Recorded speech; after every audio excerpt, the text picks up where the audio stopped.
I think from a very young age, I liked making people laugh, and it was a way of dealing with things I didn't like myself.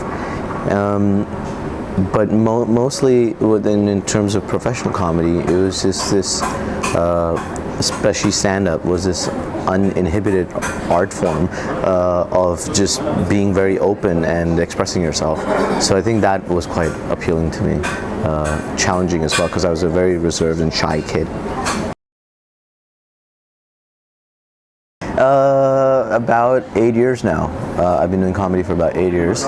When you're a comedian, there are different levels of things you can have. There's live comedy, which I've had the chance to do quite a bit of with big names and in big platforms. I performed to crowds of over 1,000 and stuff, which is quite big. And so that kind of success I've been very lucky to have. I've been lucky to be recognized in the region I am in. At least when I started, there's no stand-up industry, and so you had to build everything yourself, and there's only so much you can do with your own resources.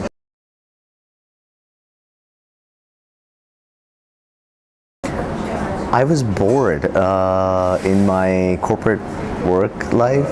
There's a lot of uncertainty around what I do every night in terms of performance, but also in terms of your career, which is stressful sometimes, but at the same time, I guess that's who I am. And for me, that was appealing, a bit more adventurous, a chance to force myself to do things I'm scared of. Yeah, initially that really pushed me. Yeah.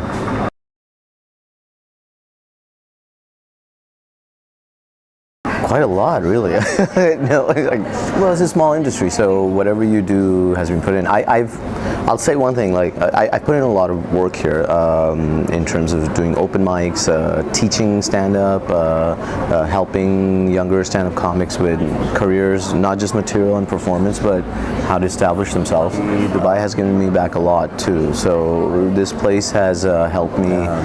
There are 2,000 comics in New York. Right, so you're fighting for space. I got to do my first special within 3-4 years of comedy into my comedy career, and that's a big thing in the comedy world.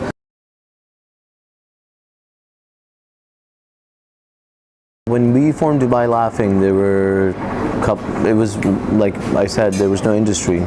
So we said, what do we want to do? We want to perform. We want to have a community of stand-up comedians who get a chance to perform, get better. How do we do that? We decided to start doing 1 or 2 nights here and there in any place that would have us. And then it kind of just a snowball effect of like lots of places coming to us and going, come on, perform with us, come perform at our gigs. At the same time, we were teaching stand-up, so a lot of people were like, we want to perform, give us stage time. So it happened well to, combine the two, and that just, snowball affected into a big gig.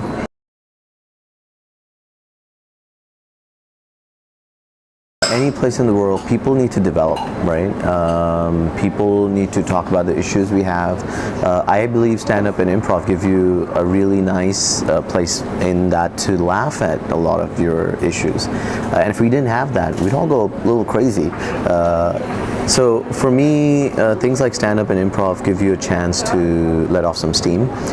It allows you, if you participate in it, it allows you to push yourself and learn skills that are quite applicable to real life. From just an arts point of view, I think it's important for people to see different kinds of art forms, and stand-up and improv are part of them.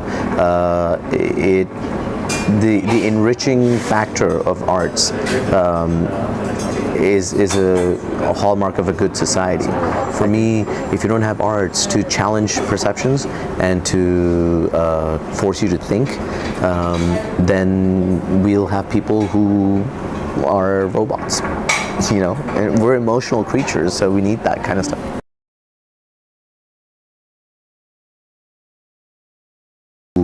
That's a question I ask every day, and that's so hard to answer.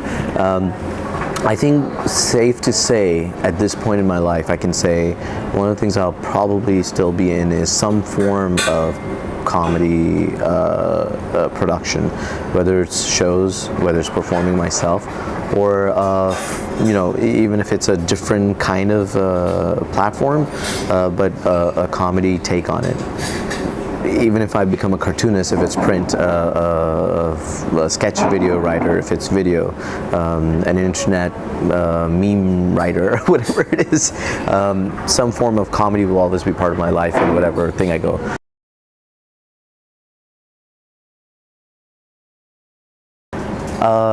There's no easy way. There's a lot of people online with books and videos will say, I've got this method and you'll become a great comic. There's no, stand-up comedy is very brutal in some ways, so you will have to stick it out and work really hard, unfortunately, at making yourself laugh. It's nice to have a natural sense of humor, and so it gives you a little bit of a head start, but that's about it. When you get in front of people and jokes don't work, you have to deal with it on the spot. Yeah, keep sticking it out. I think too many people give up. So promise yourself, I'll do at least 10 gigs. The good thing about it is, I don't mean to scare people, is the good thing about it is having feedback immediately helps you grow. There's no way you can lie to yourself. I'm a great comedian. If no one's laughing, you can't tell yourself, I'm wonderful. You have to be honest and go, this is not working. So I'll change something every day. And so just promise yourself 10 gigs. Yeah.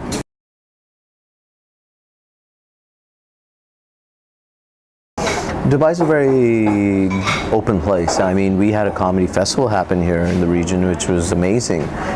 So I think Dubai has always been quite a thought leader in that way.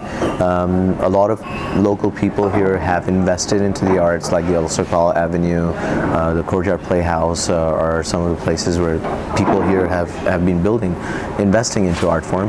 Dubai Opera, blah, blah, blah. People are generally receptive here, so it's good. Anyway, so I think, if anything to judge by the last 5 years, if they continue investing the same way, Dubai's art scene will continue booming.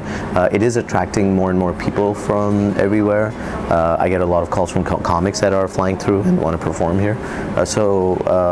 Yeah, I think it's going to continue growing, and it's a really good place to be for that in that terms.